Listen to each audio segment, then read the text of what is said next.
Udah, ya mengunyah. Dokter ini ada gambar juga nih. Ini apa? Iya, tadi ini gigi anak Mbak Nada ya.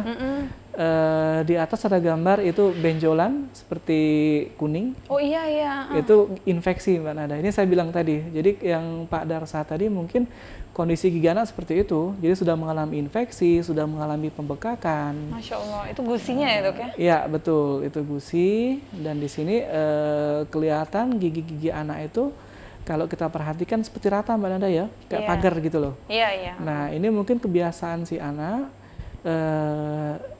beberapa kasus kadang-kadang suka gigit-gigit Mbak Nada ya, apa ya, mengadu gigi, jadi giginya ngunyah-ngunyah gitu loh Mbak Nada. Jadinya rata semua iya, gitu rata ya? itu. Jadi kalau bahasa kedokteran gigi itu namanya neck grinding atau bruxism. Jadi dia mengunyah, akibatnya gigi akan rata. Ini nanti yang sedikit banyak mempengaruhi. Nah, tadi ini yang kasus parah lagi. Jadi semua giginya mengalami kerusakan karena tadi salah satunya pola makan, pola konsumsi susu botol tadi. Nah itu, jadi giginya habis semua itu Mbak Nada. Biasanya kalau sedang kondisi bengkak seperti ini bisa dipastikan si anak akan sakit, demam, dan tidak akan mau makan. Dan ini emang harus dicabut atau gimana nih dok? Saya bilang tadi apabila memungkinkan kondisinya dipertahankan. Jadi akar yang masih ada akan dirawat, dibersihkan, dan nanti akan ditutup dengan bahan tambal tuh Mbak Nada. Oh ditambal ya? Ditambal. Tapi kalau memang sudah parah sekali, akar sudah pendek, infeksi sudah sangat luas, ya mungkin ya terbaik memang dicabut Mbak Nada. Tapi dia nanti akan tumbuh nggak dokter gigi dewasanya? Insya Allah kalau memang tidak ada pengerasan pada tulang gigi, itu gigi akan bisa muncul kembali, bisa tumbuh. Jadi normalnya bisa muncul, tapi kadang-kadang apabila terlalu banyak bakteri di situ sehingga tulang akan mengalami perubahan struktur lebih keras. Nah itu kadang-kadang akan susah tumbuh giginya. Nah itu dia dok. Iya ada juga kasus juga saya pernah temuin juga akar giginya tidak ada.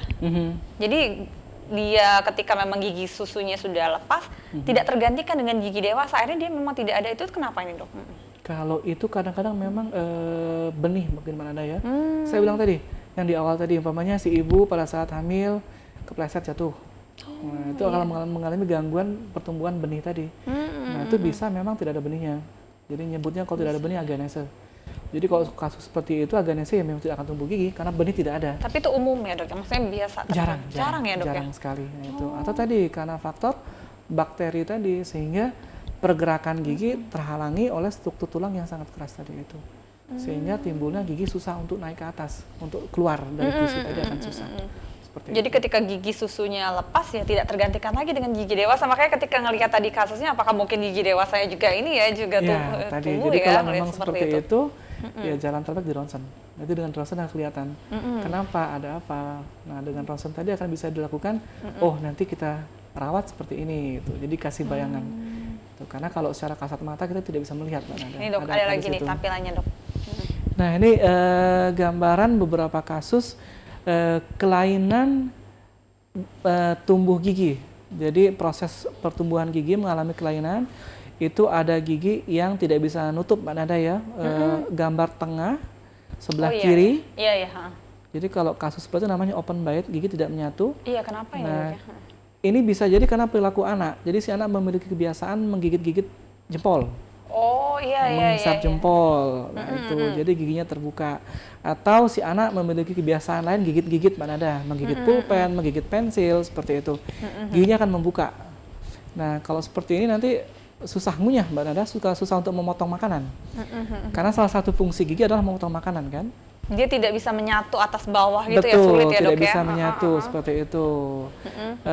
Kalau gambar yang pojok atas sebelah kanan itu contoh kasus gigi hilang pada kondisi lebih awal, jadi hilang lebih dulu, akibatnya apa? Tempat kurang, nanti giginya tumbuhnya akan numpuk-numpuk, berjejal.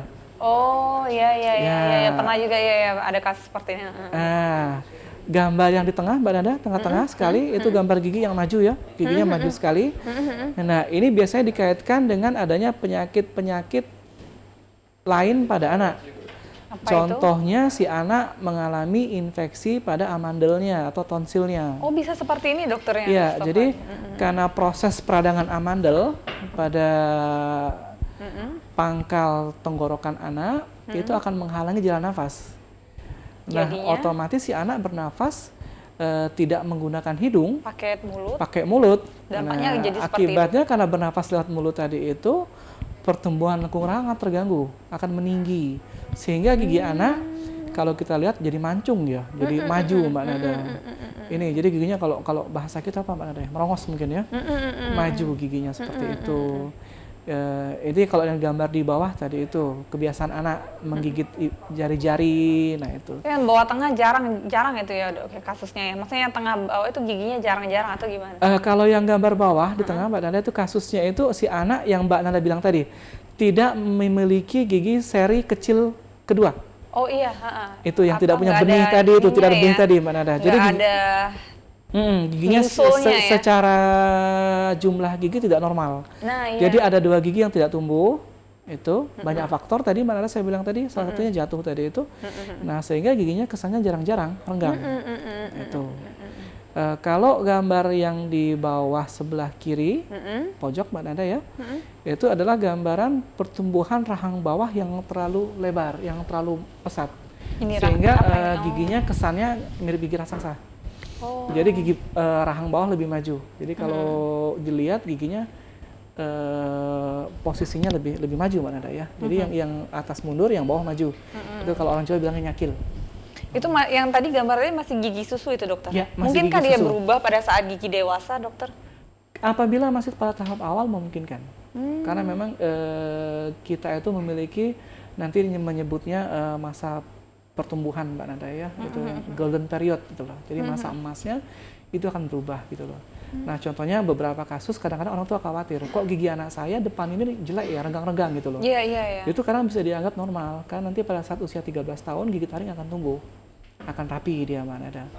Tapi kalau memang kelainan sudah ekstrim sekali, kayak gambar terakhir tadi itu, nah itu akan menyebabkan kasus rahang bawah lebih maju. Nah itu. Kembali ke saya bilang di awal tadi, lebih baik periksakan seawal mungkin, sedini mungkin. Nah ini kenapa nih dok? Nah ini ada gambar lagi nih. Ini sama, ini gigi anak yang habis semua, karena proses karies tadi, proses rusaknya struktur gigi, karena bakteri tadi, jadi habis semua giginya ini Mbak Nada. Ini karena tadi nyebutnya rampan karies, jadi proses rusaknya gigi secara merata, atas, bawah, depan, belakang, jadi giginya habis semua Mbak Nada. Agak serem lihatnya ya. Iya, sampai habis masih kecil ya dok Iya ya. betul, ini di anak-anak loh gambarnya ini. Jadi Ini tadi gigi. betapa sedihnya kalau sampai seperti ini. Betul. Kasihan kan ya, lagi enak-enaknya makan, lagi masa pertumbuhan seperti yang dokter katakan tadi.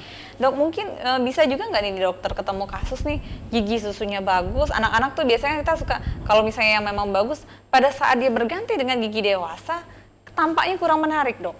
Maksudnya kurang menarik Jadi gimana, maksudnya Mbak? jadi lebih tidak sebagus gigi susunya kalau lihat dari estetikanya nih dok. Biasanya kan suka ngelihat seperti itu anak-anaknya ya, kita ngelihat sehari-hari anak-anak seperti itu. Iya. Tadi ini dikaitkan dengan tadi proses tumbuh kembang tadi itu. Kan manusia kan mengalami perkembangan mana. Tadi saya bilang di golden period tadi itu nanti itu akan ada perubahan pesat, pertumbuhan tulang rahang. Nah itu kadang-kadang karena tadi pada saat anak memang rapi giginya bagus, rapi susun mana ada ya. Setelah dewasa karena kebiasaan tadi si anak tidak mau mengunyah makanan yang keras, yang perlu dikunyah. Kecenderungan si anak untuk makan yang lunak-lunak, yang tinggal dikemut telan jadi itu loh Mbak Nada. Itu akibatnya apa? Pertumbuhan rahang tidak optimal. Nah itu kadang-kadang nanti giginya tumbuhnya tinggi-tinggi tadi itu, jadi giginya numpuk-numpuk itu Mbak, seperti itu. Atau karena habitual tadi, kebiasaan tadi, gigit-gigit atau bernafas lewat rongga mulut tadi itu. Jadi memang itu satu proses berkesinambungan, berkelanjutan ya. Itu. Jadi seawal mungkin, berulang saya katakan, periksa. Ya. Kapan sih dok anak-anak ini memang sudah mulai diajari untuk menggosok gigi sendiri, diedukasi ya, agar dia paham kan kalau misalnya bayi orang tuanya yang membersihkan, betul. sampai anak-anak tuh sudah bisa paham untuk bisa menggosok gigi sendiri. Mungkin pada saat si anak sudah memahami instruksi perintah. Dek, pegang ya dek ya, gerakkan dek ya. Yang mungkin di awal-awal memang harus diarahkan. Jadi maksudnya orang tua yang aktif menyikat. Nah, nanti pada saat anak sudah bisa, jadi aspek motoriknya ya, aspek mengontrol gerakan sudah baik, nah itu nanti diajarkan sendiri. Sepengalaman dokter nih kan biasanya nih kalau sekarang sih anak-anak, kalau misalnya anak-anak dokter gigi takut, Gimana sih dokter mengajak orang tua nih, orang tua yang ada di rumah juga pemirsa juga, bagaimana sih anak-anak itu mencintai giginya agar dan juga mencintai dokter giginya, karena kan setiap saya juga dulu kalau misalnya ke dokter gigi nggak mau kabur-kabur gitu. Gimana sih mengajaknya, karena kan pasti banyak sekali ya pengalaman-pengalaman dokter. Untuk saya pribadi mungkin Mbak Nada gini ya, saya membiasakan kondisi dengan how to make it fun. Bagaimana membuat itu menyenangkan, menyenangkan untuk anak-anak, terutama dengan kondisi ruang praktek, dengan perilaku, dengan bahasa verbal, bahasa tubuh gitu loh. Karena kadang-kadang tadi itu, kalau saya apabila ada kasus orang tua datang membawa anak, saya tawarkan, Dek lihat giginya ya Dek ya gitu loh, seperti itu. Jadi tadi bagaimana tipsnya sebetulnya cara orang tua memilih dokter gigi yang menyenangkan. Nah, tentunya definisi menyenangkan relatif Mbak Nada ya. Betul. Ya, relatif. Tapi di Palembang sih saya pikir dokter gigi banyak sekali Mbak Nada ya. Tentu banyak pilihan. Jadi bagaimana menanamkan proses memeriksa gigi itu adalah hal yang menyenangkan. Iya. Nah, itu. Jadi seperti itu. Dan tadi untuk menyenangkan itu perlu 3 pihak Mbak Nada, dokter gigi, si anak, dan orang tua. Yang kondisi ini memang ya tidak bisa dipaksakan Mbak Nada ya. Nah, jadi memang kalau si anak memang sudah tidak mau, jangan dipaksa. Itu. Makanya saya bilang tadi, berulang saya bilang Mbak Nada ya, jangan dibawa pada saat itu sudah bermasalah. Sudah sakit gigi. Si anak sudah nangis gitu loh, betul, karena sudah sakit pun nunggunya lama, kondisi menakutkan. Lihat alat seperti itu, belum lagi sorot lampu Mbak Nada, bisa dibayangkan lampu disorot ke muka. Jadi secara psikologis juga dia memang sudah berpengaruh menolak sekali kan.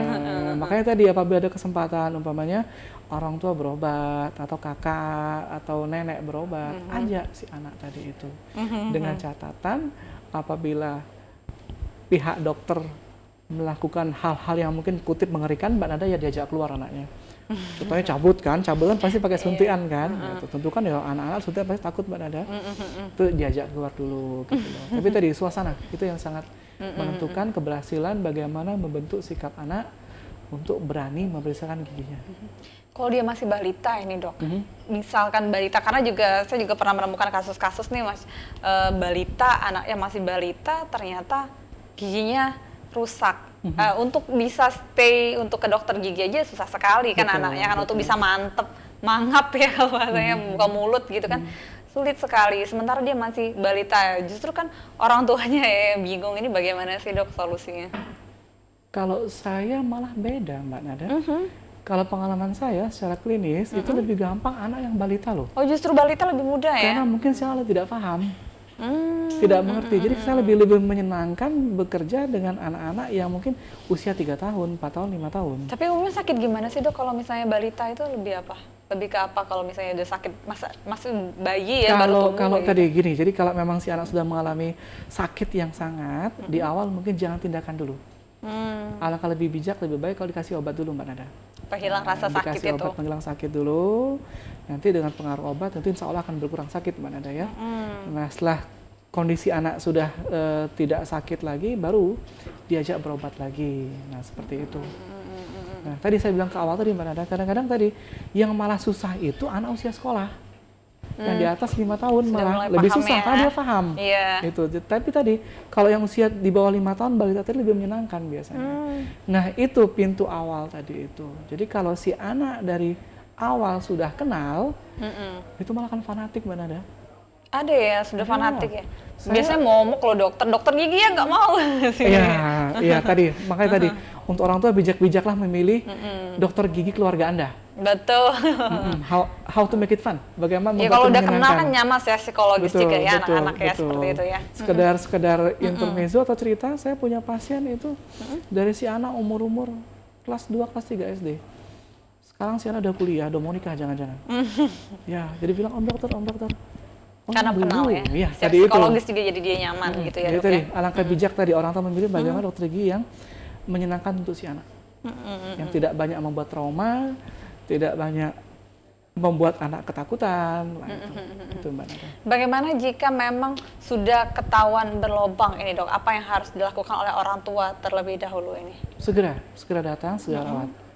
Itu tentu dokter pun tidak akan menawarkan lubang cabut ya, nggak seperti itu Mbak Nada, itu kan ada prosesnya gitu kan. Nah itu, jadi tadi begitu terdeteksi, umpamanya gigi si anak kelihatan, oh ada titik putihnya, segera periksakan. Nah dengan kondisi titik putih itu kadang-kadang Mbak Nada dengan bercak putih saya bilang di awal tadi, hanya sekedar digunakan pasta gigi khusus, itu bisa pulih lagi. Oh. Nah, bisa diatasi kan, cuma tadi kalau dibiarkan, yang putih akan menjadi proses berlanjut dan nanti akan menghitam, lubang, sakit tadi seperti itu tadi. Gitu. Jadi intinya tadi saya ulangi lagi, berulang Mbak Nada ya, periksa, kenalkan. Sedini mungkin. Seawal mungkin. Seawal mungkin agar lebih paham dan juga untuk mencegah yang tadi ya, Dok ya. Ya, perusahaan lebih lanjut tadi itu. Ini juga menarik juga nih, Dok, kalau ini bukan hanya untuk anak ya, untuk dewasa juga seperti itu. Bagaimana sih cara yang paling awam sekali jika memang sudah merasakan sakit gigi, apa langkah awalnya yang harus dilakukan ini? Apakah memang ada pengobatan alami di rumah dulu atau bagaimana ini, Dok? Tadi kita hidup di zaman alhamdulillah sudah sangat modern Mbak Nada ya. Betul. Apalagi di Kota Palembang khususnya. Jadi apotik bertebaran di mana-mana, mudah sekali diakses. Jadi memang kita lihat waktu dulu, kalau memang kondisi tengah malam, kan akan susah. Dan biasanya kejadian Mbak Nada sakit gigi itu lebih menyakitkan di malam hari ketimbang di siang hari. Oh gitu ya, saya pikir dokter mau bilang lebih baik sakit gigi daripada sakit hati bukan ya? Sakit lebih malam. Itu benar mungkin Mbak Nada ya, mungkin benar tadi itu. Jadi kalau memang kondisi gigi sangat menyakitkan, yang paling gampang, paling simpel, sederhana ya minum obat penghilang sakit. Jadi di warung pun kadang-kadang ada, kita ke warung ada obat pusing kepala gitu loh. Itu cukup efektif untuk menghilangkan sakit. Nggak apa-apa itu dulu ya. Iya, sementara itu Mbak Nada. Dan tadi jangan biasakan memandang hilang sakit sembuh. Bukan, karena itu hanya kamuflase. Jadi karena pengaruh obat tadi, sakit akan ada untuk sesaat. Tapi nanti pada prosesnya berulang lagi. Nah, jadi kalau udah